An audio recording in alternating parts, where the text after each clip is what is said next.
Heto ang Oragon Internet Television.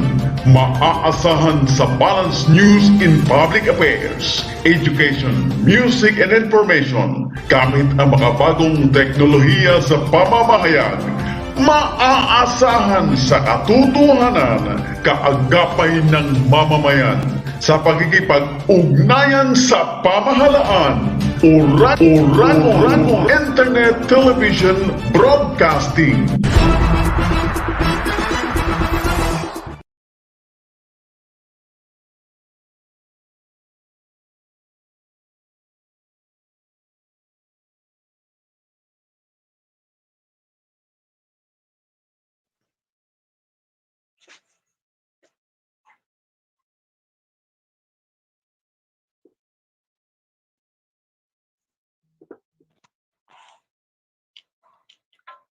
Magandang umaga po mga kaibigan. Ngayon po'y Marso na. It's the 1st of March.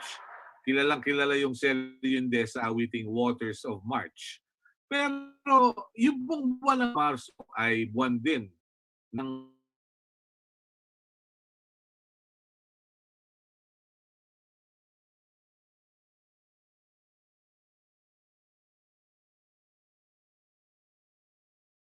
sasaling lahi. Sabi nga dun sa awitin ng Inang Laya, dun sa babae ka, kung ikay wala, saan kaya ang buhay ipupunla?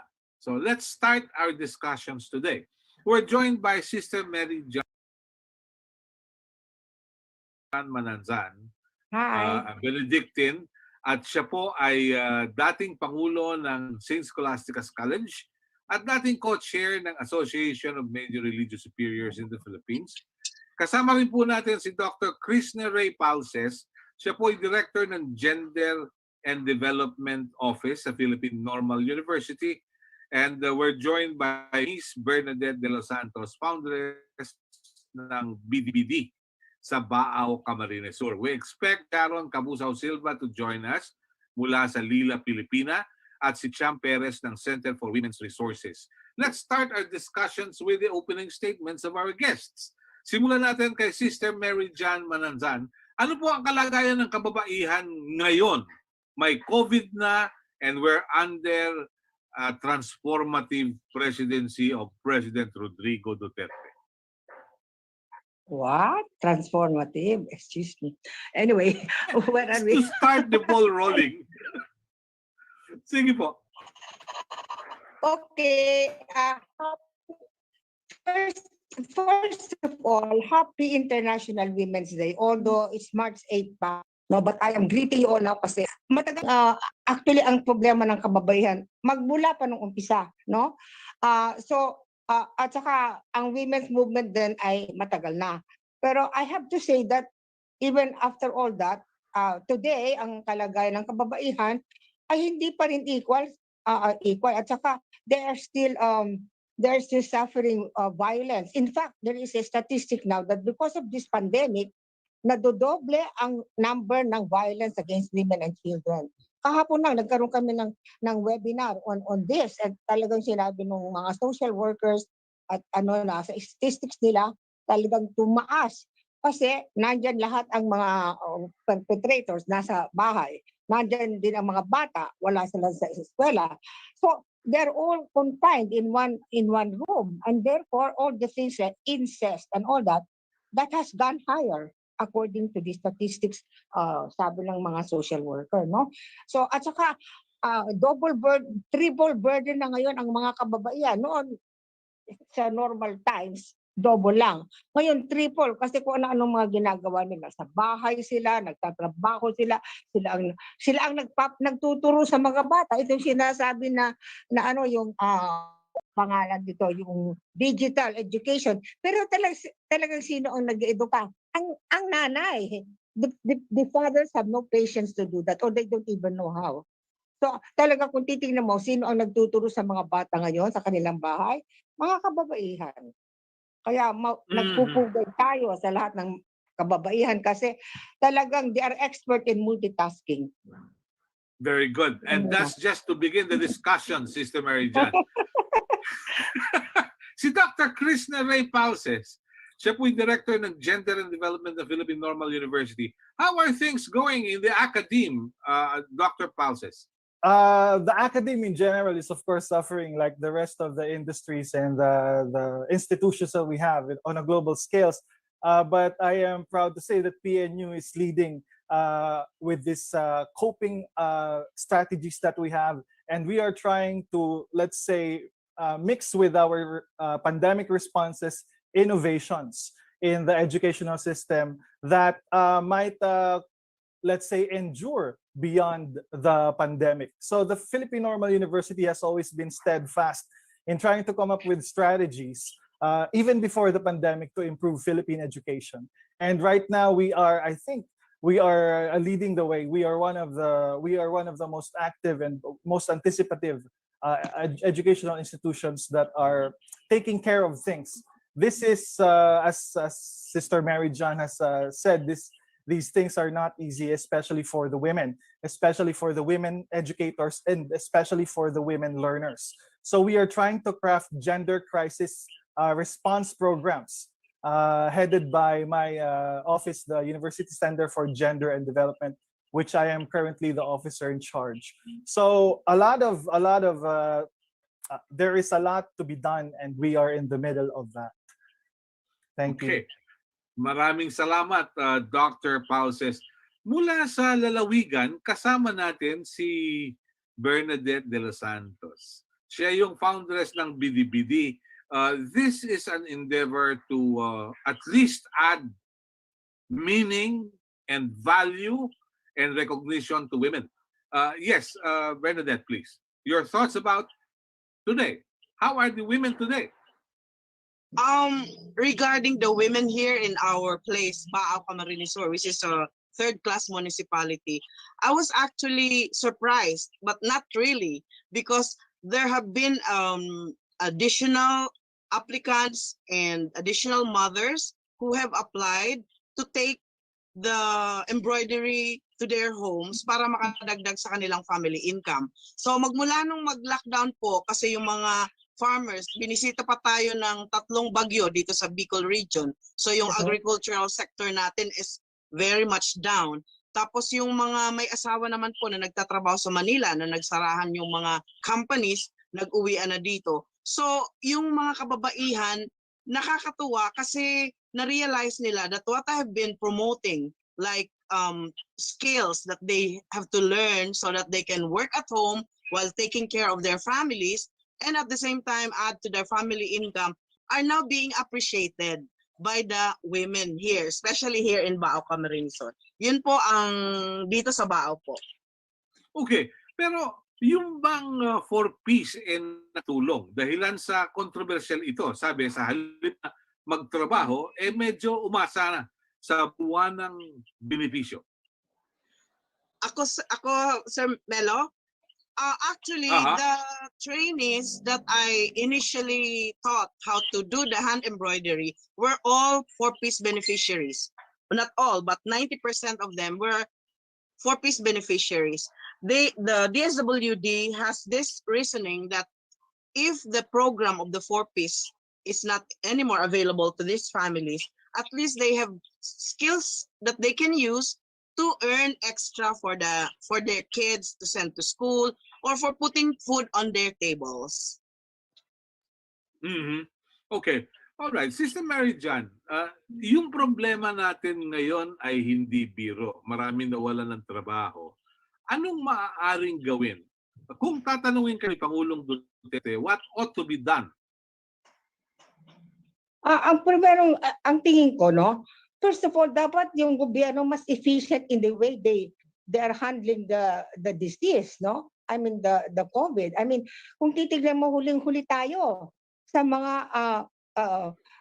effectively facing the crisis. Nakalagay yan sa periodiko, tayo ang pinakahuli.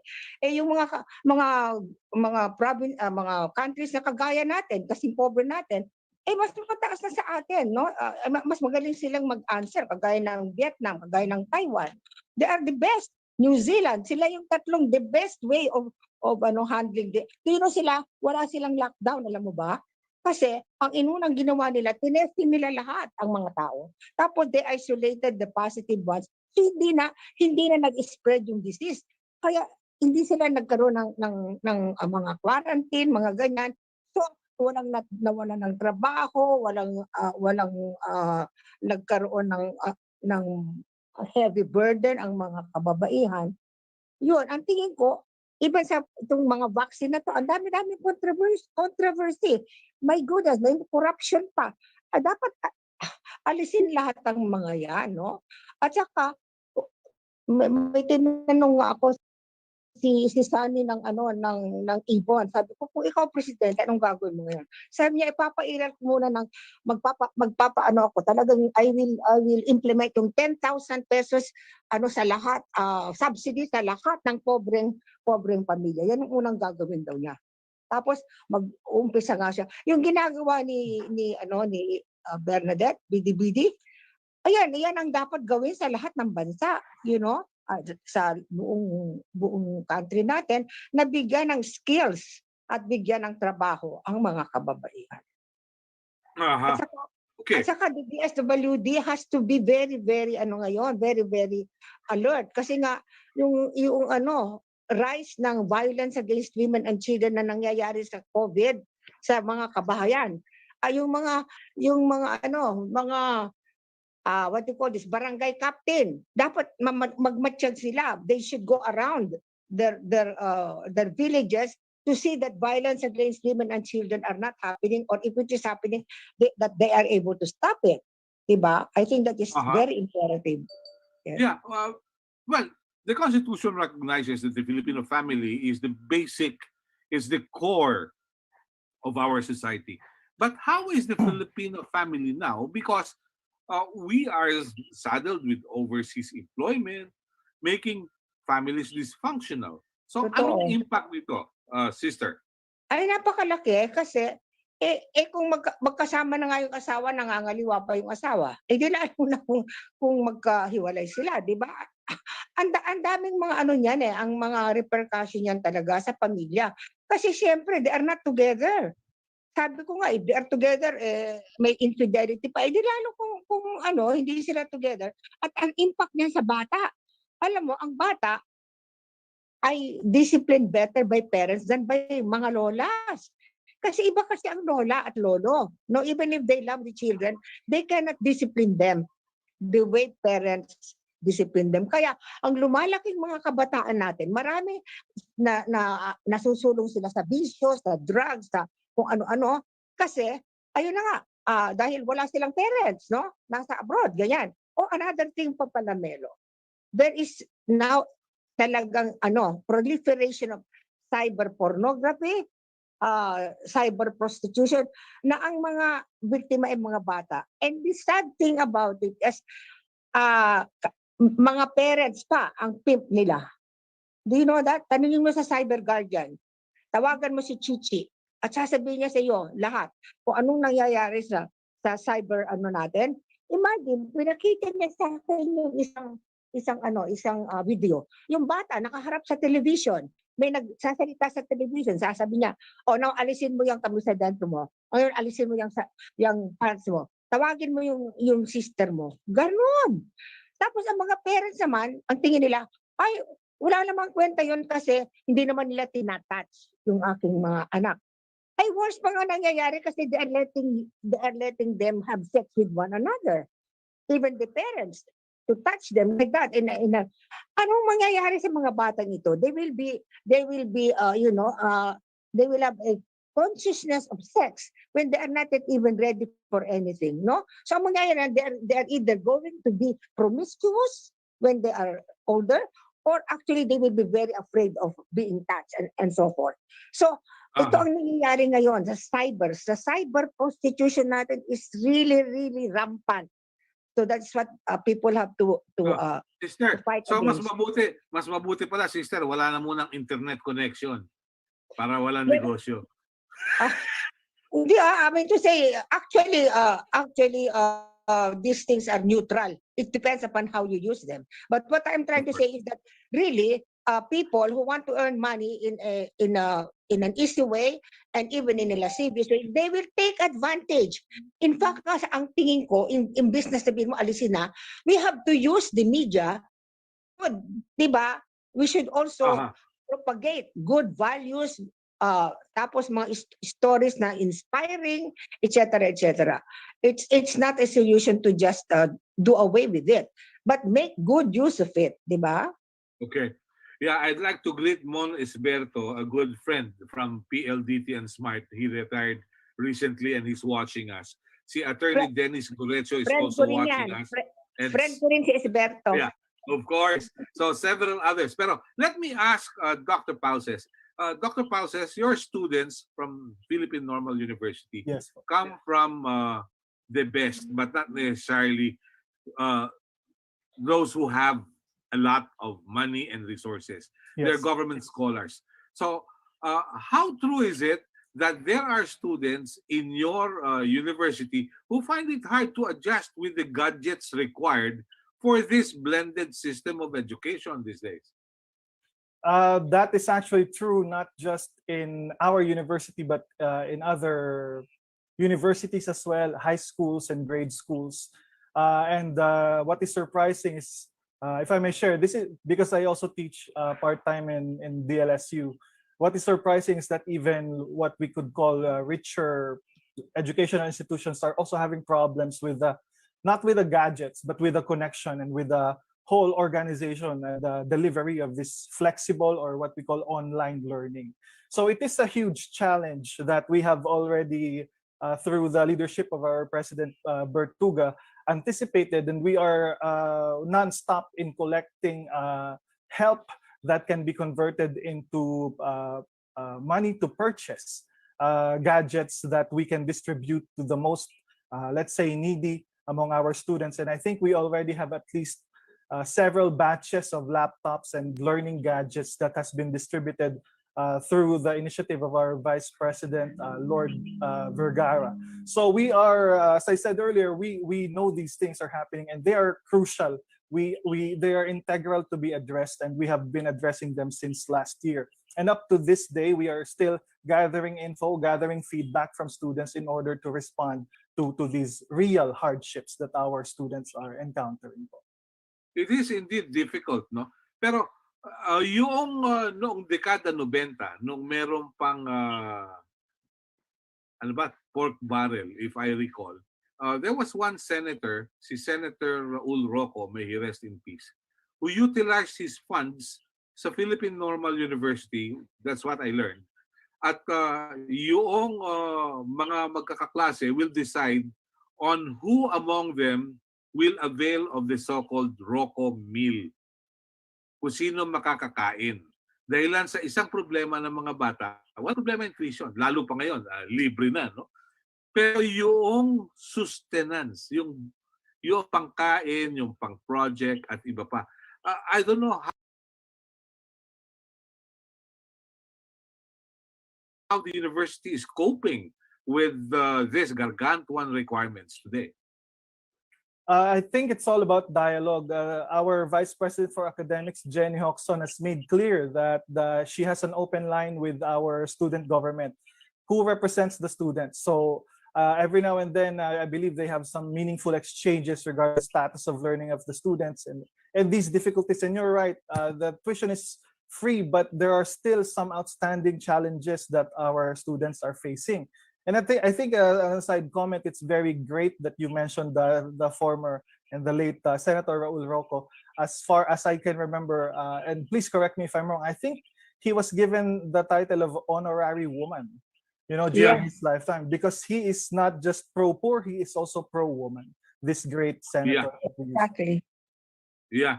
The problem is there are some elected to office who are not only pro-women, who have proven to be womanizers, no? Oh. And that's a great hell of a difference, sister. Diba? That is different. Different. Oh. No, that's ang pro-woman is for women. Ang womanizer, yung nag-aabuso ng women na iba-iba pa. Mabuti na baliwanag sa ating mga kababayan. Sister, Oh. Sinasabi na yung inyong background sa theology, ang sinasabi kasi what has God put together, let no man put asunder. But there are moves that there's got to be divorce. How do you look at this? Well, actually, even in the Bible, it says, unless is because even if you look at you look at that what do you call that yung kino-quote mo, actually may kasunod yun, unless because of adultery, no? Nakalagay yun doon.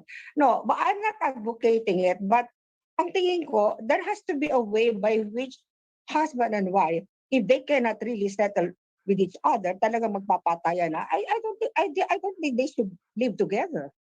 They do not have to divorce. They should separate. But ang problema dyan kasi, ang woman cannot separate kasi she is not economically independent. Yun na nga ang ina-advocate ko. The economic independence of all women, especially wives.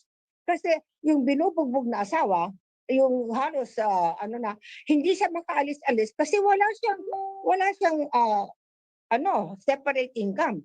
In fact, meron akong kilala na tinulungan ko pa, natira siya sa akin ng 1 month. At the end, sinabi niya sa akin, "Sister, I have to go home." Bakit? Sabi ko, because I cannot leave my husband without having with me my 4 kids. But now my 4 kids, because mayaman ang asawa niya, they're going to private schools, they have the car, they have all the luxury. Sabi niya, "Sister, kung ako lang ay nagtatrabaho ng simpleng trabaho, mabibigyan ko ba ng lahat ng luxury ang aking mga anak? Hindi ko mabibigyan." Kaya umuwi siya sa kanila. You know, after one year, nagkaroon siya ng cancer of the throat and she died. That is very symbolic to me, yung cancer of the throat. Cannot shout, cannot make expression of all her frustration. Yun. That is a real story. That is not a fiction story. That is a real story because I helped her for a month. Yeah. Sister, merong isang batas, actually it's not a law yet, but there's a court decision in China na nagsabi na yung mga kababaihan for doing domestic work should get paid. Dahil Exactly. lang sa nag-file ng divorce na sabi dapat mong bayaran yung misis mo for the work she did for 5 years. Dahil walang bayad yun, walang appreciation, hindi tumutulong sa pag-aalaga ng bata. Ano po ba yun, sister? Exactly. I agree with that. Alam mo kasi, nung araw, sasabihin lang, okay, division of labor. Diyan ka sa bahay, ako sa labas, no? Nagtatrabaho tayong dalawa for the family. Excuse me, meron bang pamilya ngayon na iisa lang ang nagtatrabaho? Almost all the families I know, both husband and wife, work outside the home. Pero nagbago ba ang pamamalakad sa bahay? Hindi. Kaya tinatawag nating double burden sa mga kababaihan. Nagtatrabaho na nga sa labas, parehong orasyon from 8 to 5. Pagbalik nila sa bahay, sila pang lahat. Diba? That is unfair. Kaya sa akin, kung may sasabihin na bayaran ang mga kababaihan na nagtatrabaho sa bahay, I agree. Can I share something in connection with that, Sir? Yes, please. Sir Melo. Yeah, so because of this is in relation to Sister Mary Jan. By the way, honor to meet you virtually, Sister Mary Jan. I've always been a fan of you. Ay, hello. Alam mo, magkasama kami ng Philippine Normal School nung kami ay nag-umpisa ng mga kababaihan. Yes. I forgot the name of your teacher na ngayon ay nasa Visayas na. It's always I don't a know if pleasure. you remember. The first one who began your women's group there. Sige, ano sasabihin mo? So, well, anyway, let me just share something. So, my wife and I were working. We both used to have work before the pandemic, but because of the pandemic, her company got hit badly. And so, now she has no work, and now she's a full-time housewife. So, we do not have help anymore, and she's doing all the housework. And I thought that at the beginning, I was thinking, well, okay, well, at least you're lucky you get to just stay at home. That was my mindset. But right now, after please let me. But that was my mindset. But now I could see how, because taking care of a house, taking care of 2 kids, which we have, is actually a lot more stressful than what I'm doing. Creation for the housewives, and I think it's right to demand the appreciation and perhaps monetary appreciation for this kind of work, because it is hard work. It's not just work. It's very, very hard. It's stressful. It's emotional because you get to, it's kids. It's kids. You can't, the connection is there. You can't just injure that connection. So it's a very, very difficult task, and our wives are doing it, and they're so noble in doing it. So we really need to earn more respect, give them more respect while they're doing this very noble thing. Yeah. I agree. Siguro, Melo, may I Yeah. say something? Oh, Melo. sister. Alam Yeah. mo, sa akin, tamang-tama ang sinasabi niya. Pero ang tingin ko, ang mas mabuti, dapat tulungan din ng lalaki ang babae. Dapat hindi lang lahat sa kanya, no? Dapat yung talagang there is a division of labor also in the house. I mean to say, pagluluto, marunong din naman magluto ang lalaki. Paghuhugas ng pinggan, pag-aalaga sa mga bata, yung digital ngayon na learning, no? Ay, bakit hindi naman ang lalaki magturo din sa mga bata? Bakit yun din ay sa kababaihan? Tapos sa discipline ng mga bata, it should be husband and wife should be talking together. Hindi yung ako ang head of the house, o pag sinabi ko, wala na kayong sabi. Sa akin dapat equal lahat yan. Yung decision making, disciplining the children, doing the chores in the home. Pag ganyan ang arrangement sa bahay, then you do not need to compensate the woman. Then pareho sila na nagtatrabaho. There's actually great wisdom in that, and actually we're paying attention to that guideline, to that tip, because every morning until 8 a.m. I take care of the kids, and then after noon to I think 8:30 I also take care of the kids because I have to work 8 to 5. So I pay attention. We have agreed that the term is co-parenting. Ano po? Kahit po even if the husband has work, he needs to be a co-parent. We cannot have the old mindset that the women are all about the house and then we produce let's say are the breadwinners. We cannot have that anymore. So thank you for that, Sister Mary. Yeah, very good. Wonderful. Sister, baka pwede ka mag-extend ng kahit 5 minutes, ha? Sandali, may tatanong lang Wala kay pa Bernadette. naman yung mga bisita ko. Sige. Wala pa. Sige, diyan ka muna, sister.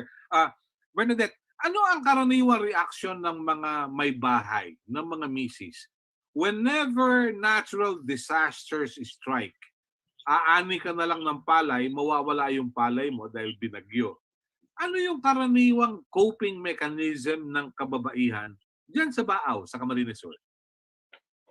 Usually the women, especially kasi yun ang involvement ko sa mga women. Pagka nasalanta ng bagyo ang kanilang almost aanihin na lang, they resort to borrowing money. O nangungutang sila, ipinapangako nila yung mga hindi pa naman nila na aani na produce, o kaya yung lahat yun halos ipinapangako nila, makautang lang sila, because ang pinaka problema nila hindi lang yung nawalang aanihin, kundi pati yung mga bahay kasi nasitira din eh.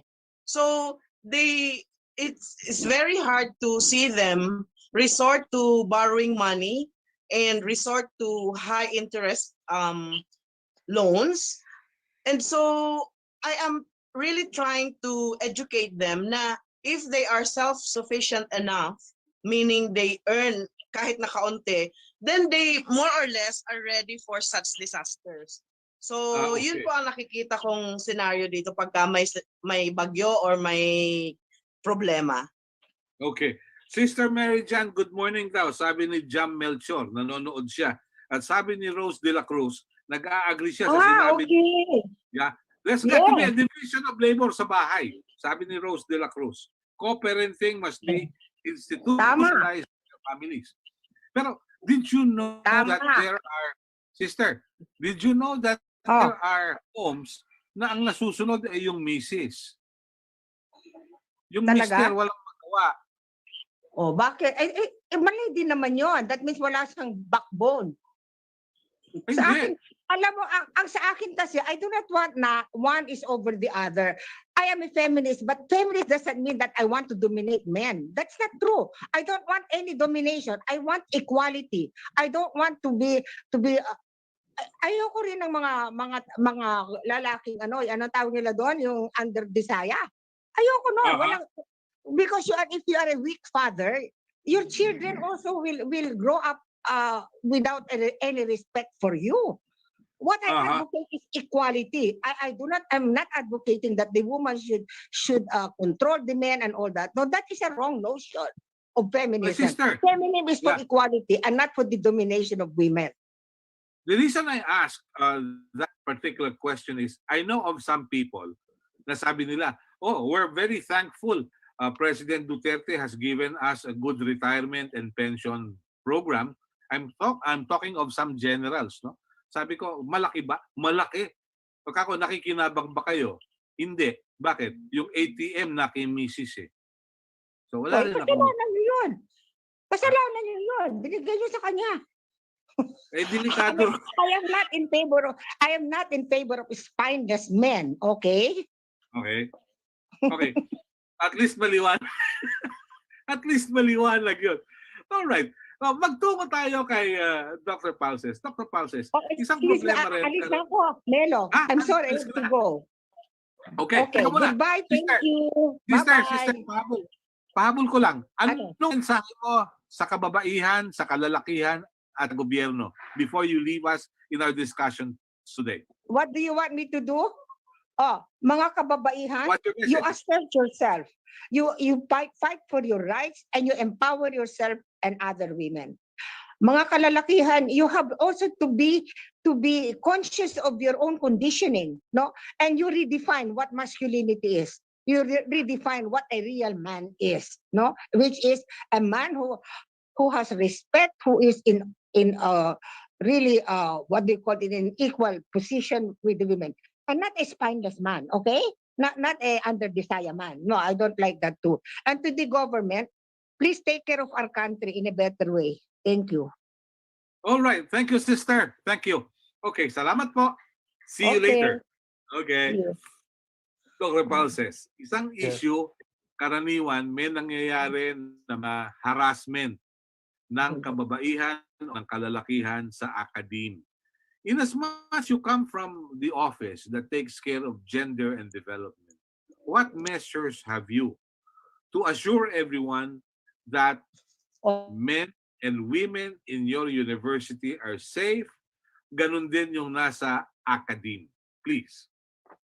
That has always been a possibility, but fortunately, we have recently developed laws that are very pro-women, and that ensures that to some great extent women are protected and minors are protected and students are protected whenever there are sexual predators in academic institutions. So what schools are usually doing, and of course PNU is also doing this, is localizing these national laws as well as some international laws into our very own handbook or into our very own gender and development manual. So I know that you're familiar with for example, Ateneo has their own anti-sexual harassment policy, and PNU is already developing that as well.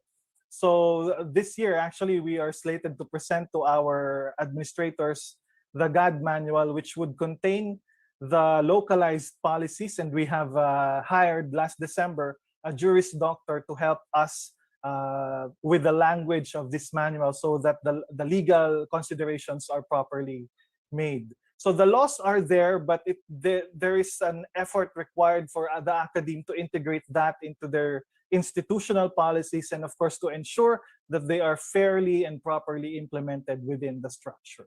And that's what we are going to do this year. Okay, very good, very good. Maganda naman yon kung ganon. Pero yung bang poverty ng estudyante could also trigger something which may be contrary to law? Because we have heard of some students na nagbebenta na ng sarili to cope with the requirements sa pag-aaral. Yes, well, regarding Philippine law, of course, prostitution is illegal, especially underage prostitution. That is an aggravating circumstance.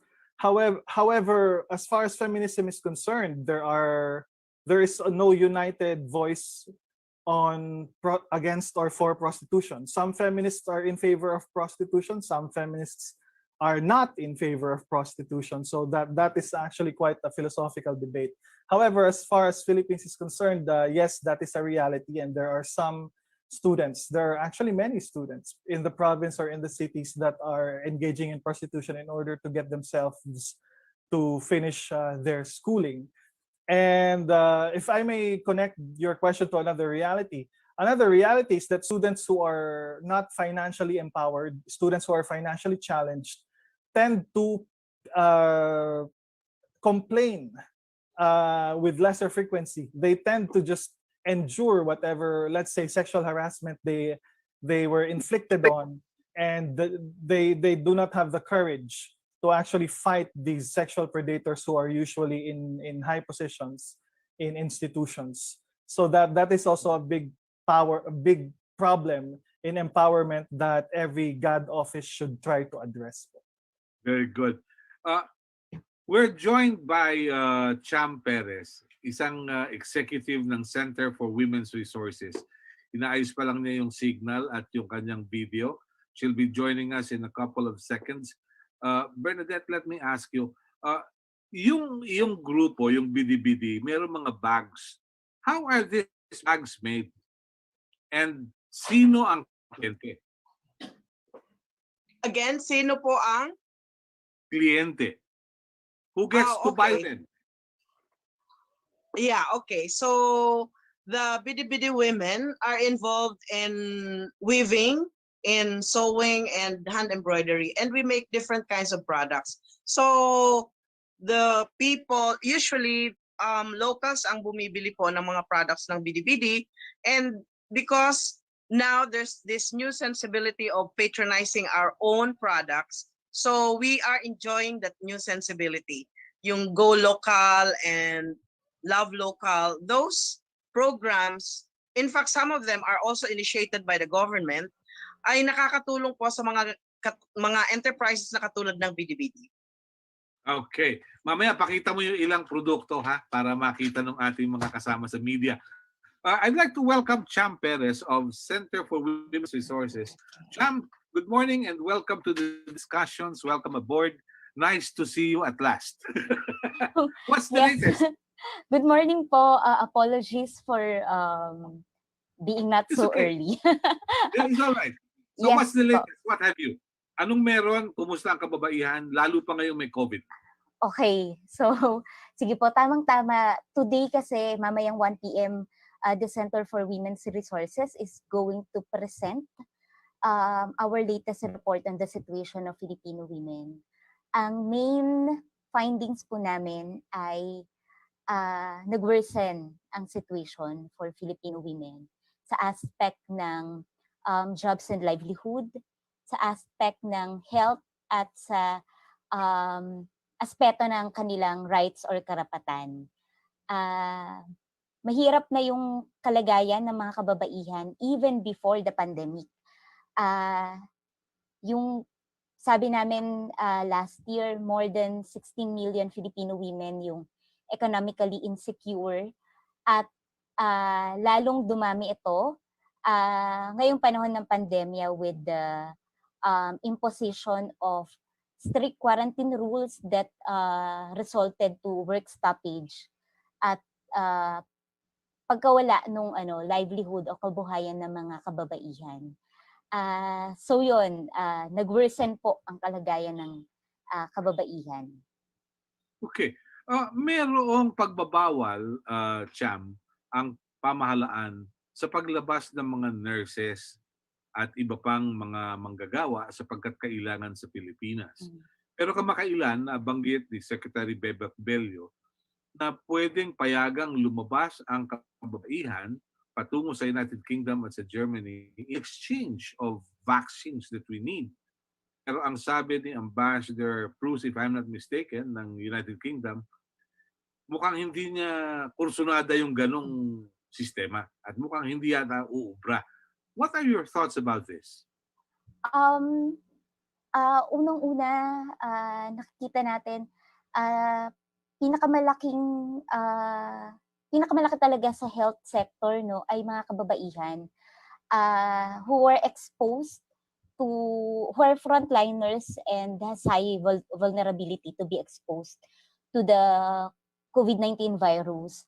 Another thing is we see yung lack ng resources na inilalagay sa health sector.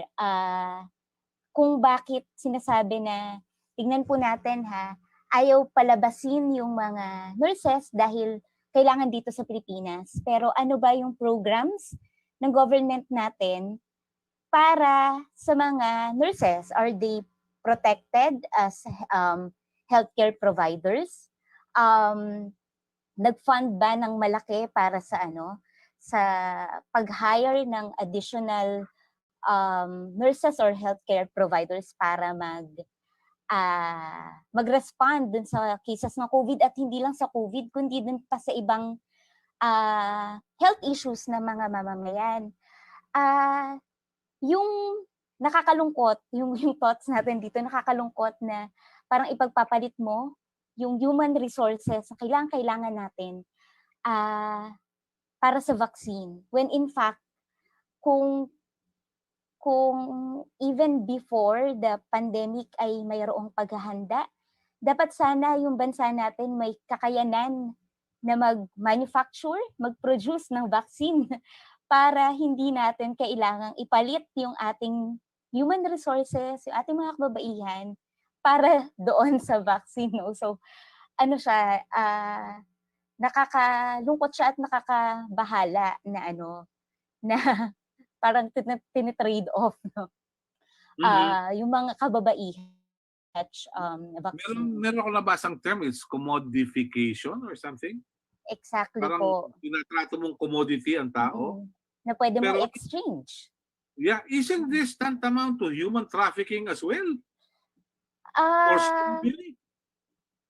Oo nga po yung sinasabi din natin, yung paglabas ng mga OFWs kahit walang pandemya, para sa atin forced migration talaga siya Kasi sa kultura ng mga Pilipino, hindi natin gustong mawalay sa pamilya natin. At kung merong lang job opportunities dito sa ating bansa, ay hindi lalabas ang mga mamamayan para doon magtrabaho, lalo na yung mga kababaihan. Pero yun nga even before the pandemic, women are forced to go abroad to work there for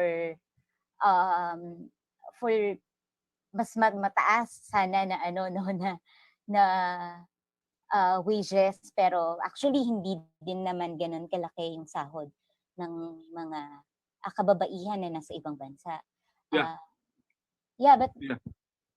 But masakit, ano? Yes po. Masakit na katotohanan yun. Yes. Okay. Anyway, without necessarily stealing the thunder from your presentation this afternoon at 1 o'clock, in which areas have you noticed that the conditions worsened for women? Katulad po na nabanggit ko kanina, nag-worsen talaga sa lahat ng aspeto yung kalagayan ng kababaihan. Unang-una, yung economic insecurity. So, napakaraming mga kababaihan yung nawalan ng trabaho at kabuhayan. We have the exact figures that we will release later. Pero yun, tapos yung kalagayan kasi before the pandemic, concentrated na yung mga kababaihan sa insecure jobs, mga jobs na mababa yung sahod, sa mga jobs na hindi ka pwedeng tayo ng union or workers organizations, kalakhan ay mga nasa informal sector. So, nung pinatupad yung strict na quarantine rules at nag-stop nga yung work at yung livelihood, tapos sa harap ng very limited na financial assistance o yung social protection na tinatawag, saan pupunta yung mga kababaihan? Kaya nakakaisip po ng iba't ibang mga pamamaraan para mag-cope. At nakikita natin talagang ang mga kababaihan nagtutulong-tulong collectively para tugunan yung kanilang mga pangailangan sa harap nga ng very limited support na nakukuha nila from the government. Yeah, okay. Dr. Pauses, have you noticed kung napanatili ng Philippine Normal University yung inyong enrollment kahit may COVID?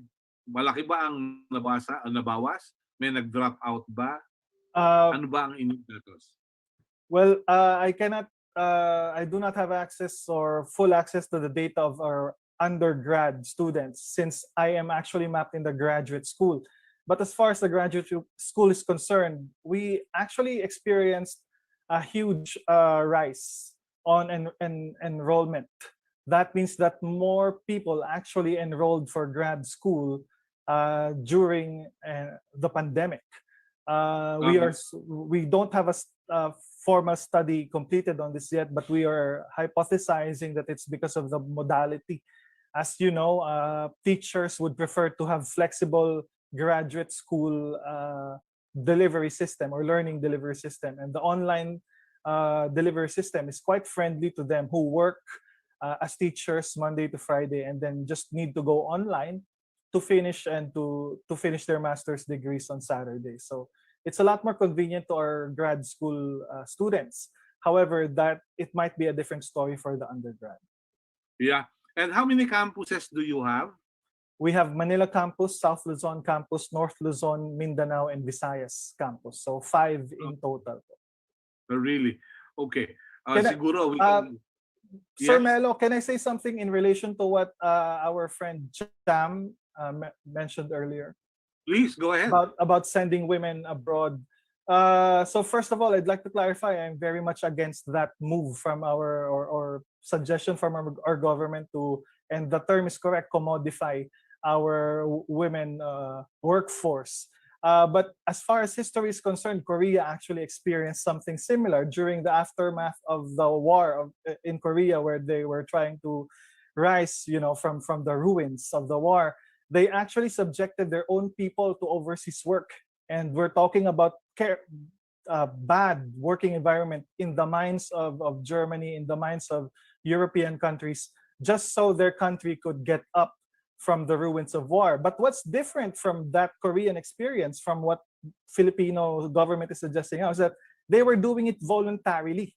And they did really have no choice. They did not have corruption. They did not have mysterious missing loans from the World Bank. But the problem with, so it does happen that sometimes countries sacrifice a group of their own people in order to rise from the ashes of a certain tragedy, and in Korea's case, war. Now in the Philippines, we are facing this pandemic, but we've had left and right loans, millions and billions of worth of loans, and yet we're still going to sacrifice our women. That is just foul, and that is just, well, very, very wrong, and that's again very unfair to this already marginalized group of people. So that's I may be the oldest. I may be the oldest in the panel, in the group today. Nag-out na kasi si Sister Mary Jan. She's 83 eh.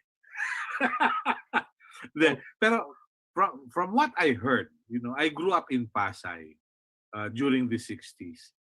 Merong mga, without sounding sexist, who are into the sex trade, who come from different countries. And these countries are north of the Philippines. Okay? I just wouldn't mention the countries, but this is what I learned. I wouldn't say, but basta, okay? They were into this trade, but when the country, develops, wala nang nasa ganitong kalakal ng laman. Wala na. Ang problema, yung mga Pilipino napunta sa ganitong industriya, if you may. So there must be something wrong somewhere. I don't know. But the question is, katulad nito, Bernadette, doon sa mga kasama mo sa inyong kalakal, how are they doing? Have you noticed any marked improvement sa kanilang kabuhayan, sa kanilang purchasing power, that they will not, think of going abroad, taking the risks? Bernadette? Yes, I think dahil dito sa ginagawa nila that they can work at home, at the same time be a mother, a sister, and teacher to the students who are staying at home. The women here in Bao Camarines Sur, I can happily say, has found contentment in earning, kahit na sabihin natin kaunti lang siya, pero hindi nila isinasakripisyo ang mawalay sa kanilang pamilya just to put food on the table. So napapansin ko dito sa mga women na nagtatrabaho dito sa akin, they take pride in what they do. So nagkaroon din sila ng confidence in that hindi na lang ngayon yung asawa ang pwedeng makapagsabing sila ang nagpapakain sa pamilya nila, because evidently the income that they earn from doing this livelihood project, the products that we do here, has somehow alleviated the poverty that they were in before they got the skills of doing the crafts that we have. Okay. And there's that demand dun sa craft na ginagawa ninyo. The only problem is, from what I heard, hindi kasi nung attractive yung hindi pagkain this day. Sapagkat ingat na ingat ang mga Pilipino sa paggasta ng pera. Di ba? Bernadette, you'll agree with me, right? Well, yeah, there's this sense of spending less, especially on non-essentials. But as an entrepreneur, we have to adjust to the demands of the time. So, nung una, very popular yung bidi-bidi bag, so we were concentrating on making those products. But when the pandemic came and we were stuck here in Bao Camarines Sur, we adjusted and created fashionable face masks. So throughout the months in 2020, that has actually maintained the enterprise, yung demand for fabric face masks. And kagaya ng nabanggit ko kanina, may sensibility ngayon ang mga Filipinos to patronize locally made products. So ganun po yung naging demand doon sa ginagawa naming mga face masks. Okay, good.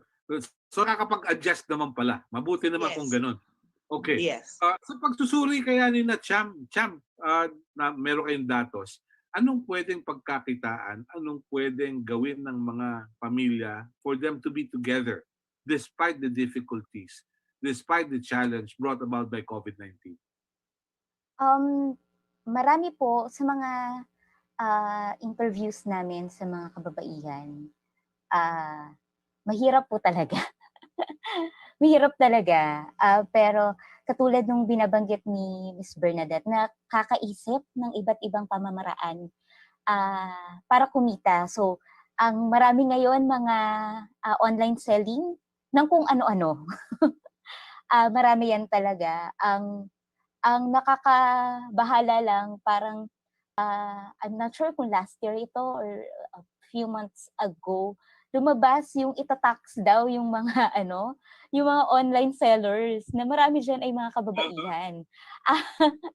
Yun yung parang instead na halimbawa yung mga initiatives na ginagawa ni Miss Bernadette ay i-subsidize o bigyan ng support, nakaka-bother na na itatax pa lalo. Na ito lang yung ito yung pinagsisikapan talaga ng mga kababaihan at ng pamilya nila na gawin, kasi nga hindi sila makalabas eh. Pag lumabas sila, huhulihin sila, o pag lumabas sila, pwede silang kasuhan dahil nagva-violate sila sa quarantine rules. So, doon lang talaga, kung ano yung pwede nilang gawin sa bahay, yun yung gagawin nila. At sana kung ano man yung mga initiatives na yun ay suportahan ng ating government, i-subsidize kung ano man yung kanilang mga initiatives. So, yun po. Okay, good. Good morning kay Carrie Manafe. She's watching us today. No? Salamat for joining, at ganda din kay Rose de la Cruz. Yes, Bernadette? Yeah. Okay. Sorry, Sir Melo, can I relate what Cham and Miss Bernadette is saying to the academe, particularly to PNU? So that is right. There should be some consideration. Let's remember, these are women and these are part of a marginalized sector in our community, we must pay attention to extending our hand. If we can make things better for them and easier for them, we should do that. So in the academe, it's often the problem that gender-themed researches, thesis and dissertations and studies are still in libraries where you need to purchase them, where you need to enroll or have some fees in order to read feminist works, which as far as PNU is concerned, we should make that obsolete.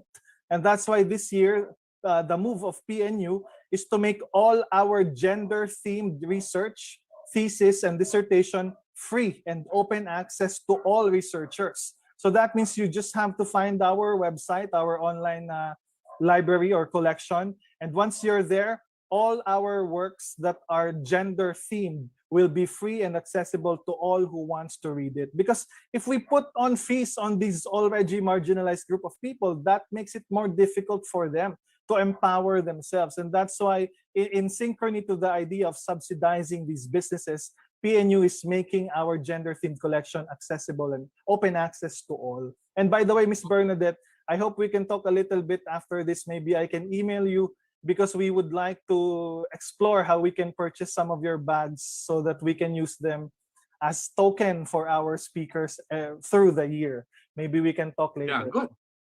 Yeah, that's a nice one. Anyway, it's no problem. We can always talk after.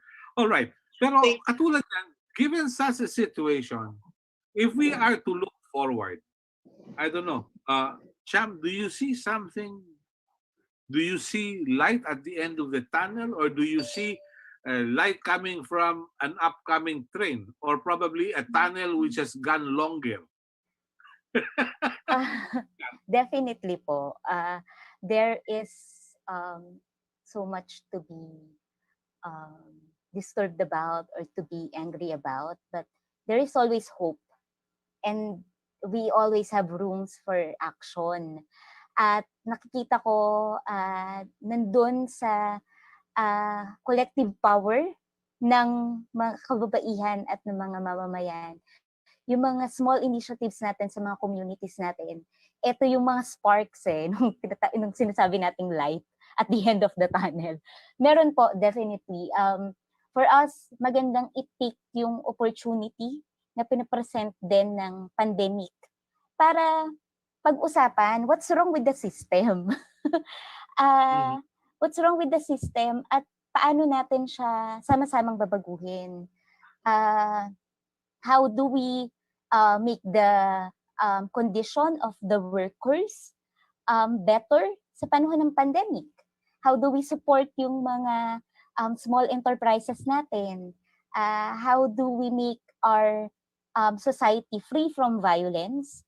At how do we create jobs sa ganitong context para hindi kailangan lumabas ng mga kababaihan para doon magtrabaho at ma-expose sa iba't ibang forms ng abuses. So, para sa Center for Women's Resources, mas systemic tsaka structural po yung kailangang pagbabago na gawin. So, that would entail i-review yung macroeconomic policies natin at itong tinatawag na COVID recovery. Ito yung pinakamagandang panahon para pag-usapan siya.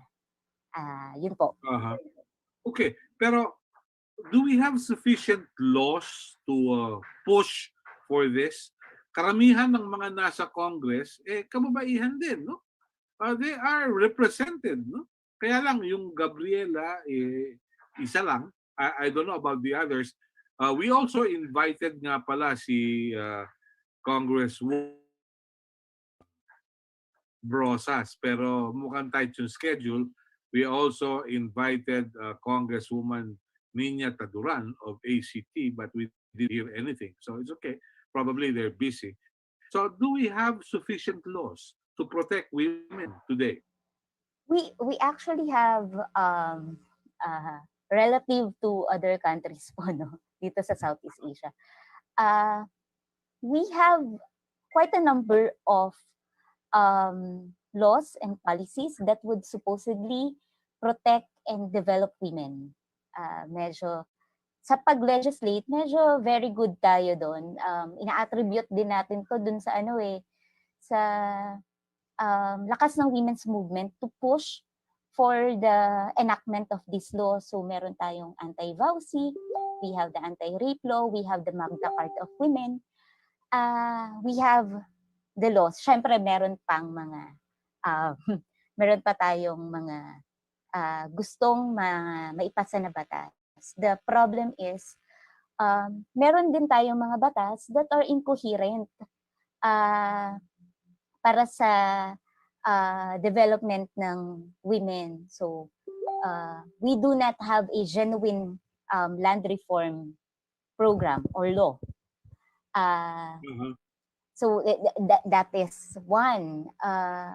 We have a mining act na nagbibigay ng favor sa mga malalaking mining corporations that displaces yung mga communities ng mga indigenous people, indigenous women. We have, for example, yung, eto recent to yung train law, yung pagdadagdag ng consumer taxes that was implemented, I think, in 2018 or 2019. Tapos may gustong ipasa na create law or create bill na magbabawas naman ng corporate income taxes. So makita natin may incoherence doon sa mga sa mga batas. Although meron ka mga batas that would supposedly protect women. Kaya yun po yung challenge natin sa ating mga legislators, no.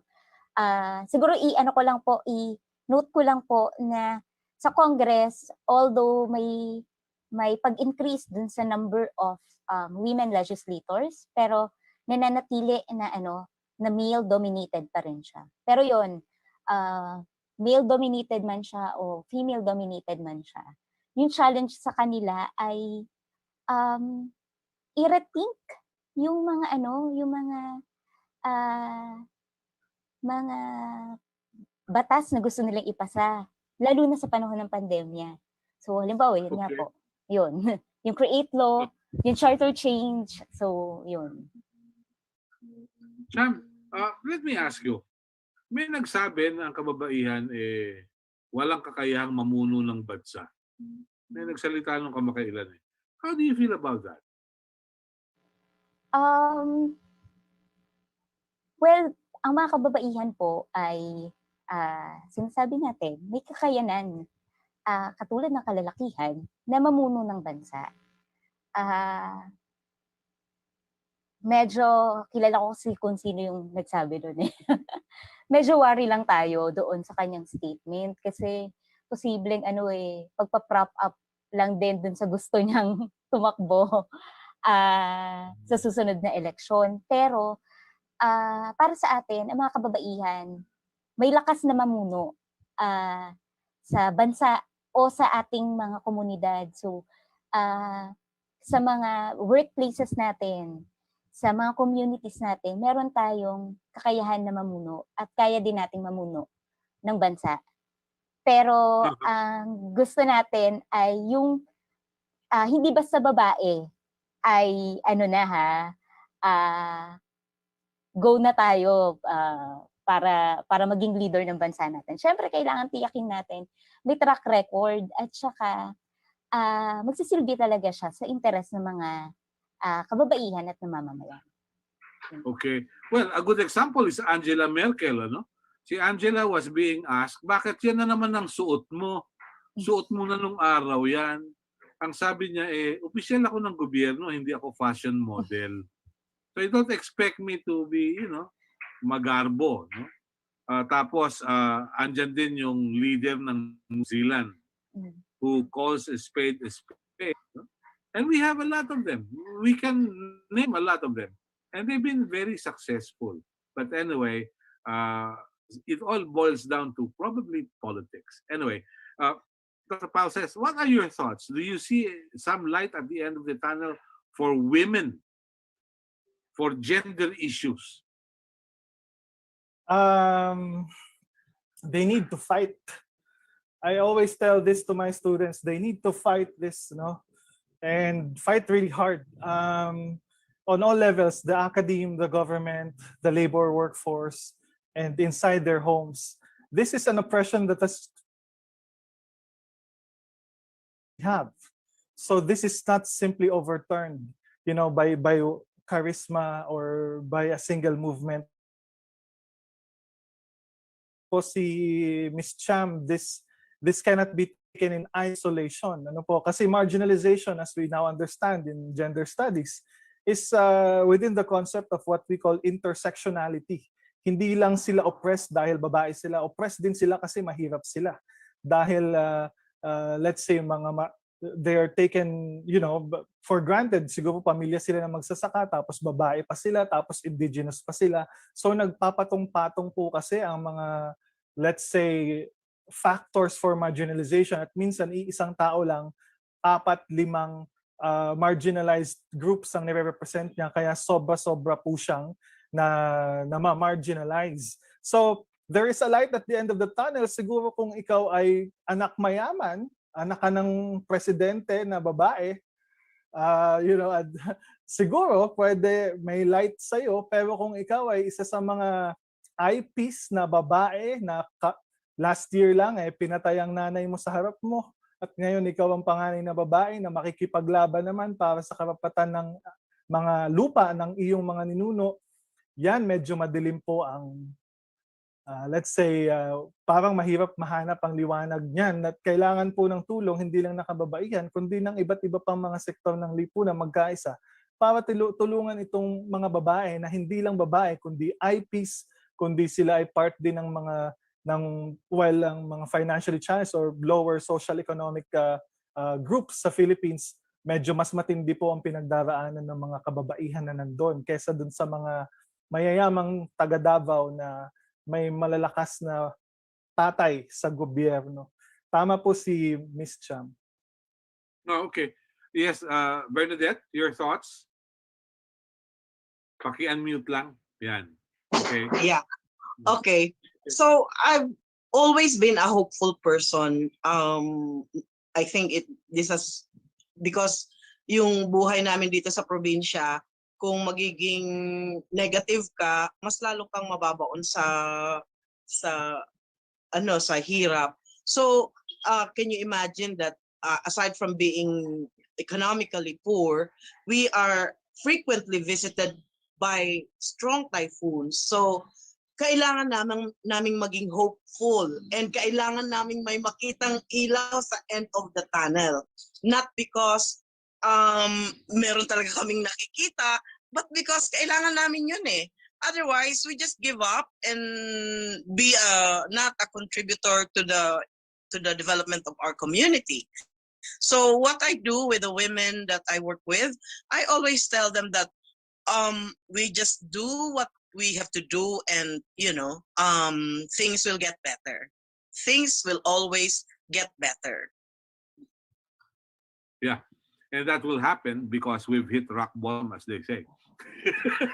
Once you hit rock bottom, there's no way but Yes, up. correct. Anyway, I'd like to thank everyone who took time out to be with us in our discussions today about women amidst COVID-19. Thank you, Cham, for joining us. Thank you, Dr.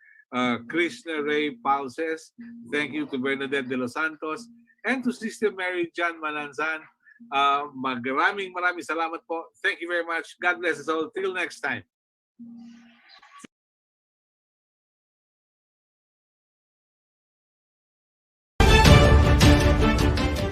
Ito ang Oragon Internet Television. Maaasahan sa Balance News in Public Affairs, Education, Music and Information gamit ang mga bagong teknolohiya sa pamamahayag. Maaasahan sa katotohanan, kaagapay ng mamamayan sa pagkikipag-ugnayan sa pamahalaan. Oragon Internet Television Broadcasting.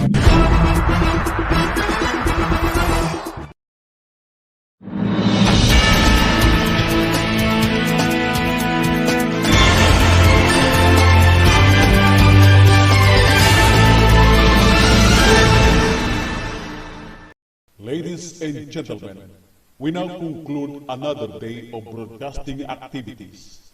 You have been watching to this virtual broadcast station, Uragon Internet Television Broadcasting, a commercial non-stop virtual broadcast station through Facebook and YouTube. Registered with business name number 1909782 by the Department of Trade and Industry and authorizing to operate until July 2, 2025. Uragon Internet Television Broadcasting is now signing off. Mga kababayan, ang pambansang awit ng Pilipinas. Kayang magiliw, helas ng silanganan, alam ng puso, sa titik mo'y buhay. Lupang binirang, kuyan ka ng magiting, sa manluluping, di ka pasisigil, sa nagatang tutok sa simoy at sa langit ko bagaw, ay hinagang tulad.